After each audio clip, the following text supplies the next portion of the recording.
Hi friends, मैं आपकी दोस्त सीमा आज फिर एक नई स्टोरी के साथ आई हूँ। और आपका बहुत बहुत धन्यवाद कि जो हमने पहली स्टोरी डाली थी उसको भी आपने बहुत पसंद किया। और छलावा का खजाना जो स्टोरी थी उसको भी सबने बहुत बहुत प्यार दिया। और आज फिर हम आपके लिए एक नई स्टोरी लेके आ रहे हैं। ये स्टोरी एक तुला नाम की लेडीज़ की है। तुला नाम की लेडीज़ एक बहुत यानी कि एक देहात है वहाँ से थी। और देहात का नाम हम बता नहीं सकते क्योंकि गुप्त रख रहे हैं। तो क्या होता है कि वो बहुत बुजुर्ग थी और उनके हस्बैंड, और उनसे हमारी भेंट होती थी। हमारे साथ ही बीती हुई कहानी जो हम बता रहे हैं, उनसे हमारी मार्केट में भेंट होती थी, हमेशा कभी भेंट होती थी। तो लोग दोनों बहुत बुजुर्ग थे, तो मैं कभी कभी उनकी हेल्प कर देती थी, कभी उनको राशन दे देना, कभी कुछ दे देना। तो उसके बाद हम जाने के उनके हस्बैंड की मौत हो गई तुला जी के। तो फिर हमें बनोली चट्टी पे वो लोग एक दिन मिली तुला जी। तो फिर उनको हाथ भी टूट गया था तो हमने दवाई करवाई वहाँ से। तो उसके बाद फिर 1.5 महीना से आज से तकरीबन 1.5 महीना पहले हम उन्हें फिर हमसे बनोली चट्टी पे भेंट हुई। तो हम उनसे गए थे, उनका दवाई करवाए। तो क्या हुआ कि हमें आज उनको राशन देते थे, कभी पैसा दे देते थे, तो उनकी हेल्प करते थे कि चलिए गरीब है बेचारी, क्योंकि उनके जो लड़की और बहू है उनको पूछते नहीं थे। तो हमसे कई बार होते थे कि देखिए हम उनसे जैसे छोटे हैं पर फिर भी हमें दीदी कह के बुलाती थी। तो हमें जैसे मन होता है, देखिए दीदी की हमें हमारे पास पैसा नहीं है, हमें दवाई लेनी है।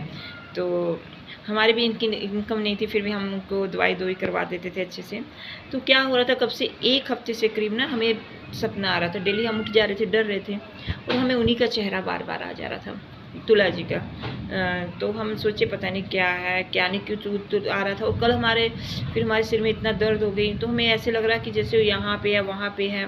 जैसे हमें भ्रम हो गया कि वो है क्या है। हमें ऐसे लग रहा था कि अब उनसे मिलना चाहिए बार बार, हमें बार बार यही मन में लग रहा था।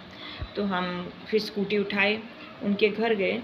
तो जैसे हमें 2-3 बार वो सपने में आई, तो हम उनसे बार बार पूछते राशन चाहिए, दवाई चाहिए, क्या चाहिए बताइए, हम आपको करवा दे रहे हैं। तो उसके बाद फिर वो चली गई। सपने में हमें आई तो ऐसे लगा कि वो जैसे चली गई। पर बाद में हम सोचे कि चलिए उनसे आज मिल लेंगे। तो हमें 1.5 महीने तक टाइम नहीं लगा कि उनसे कभी भेंट हो। तो हम 1.5 महीने बाद जब उनके गाँव गए तो हमें उनका नाम तक भूल गया। बताइए, उनको ऐसे मिलते थे तो हमेशा वो दीदी कहती थी, क्योंकि हमें हर लोग दीदी बोलता है। तो हम उनका नाम तक भूल गए। जब उनके यहाँ गए तो हमें पता लगा कि उनकी मृत्यु हो चुकी है। हमें इतना डर लगा, हम कह नहीं सकते कि जो इंसान मर चुका है 2-3 बार हमारे सपने में आया। क्यों आया, क्या है, हम नहीं समझ पाए इस चीज़ को।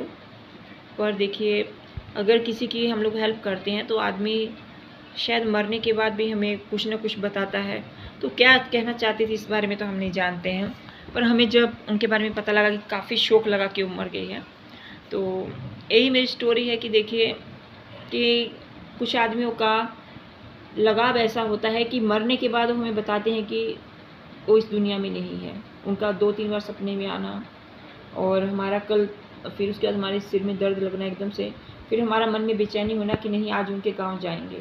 उनके गांव देखा कि तब पता लगा कि हमें उनकी डेथ हो चुकी है। यही ज़िंदगी है। देखिए दोस्तों, क्या होता है क्या नहीं होता कोई नहीं जानता। वो आदमी जिसके बारे में सोचता है कि वो ज़िंदा है, पर वो देखिए पता नहीं वो क्या कहना चाहती थी। पर यहाँ भी रहे भगवान की आत्मा को शांति दें। हर हर महादेव।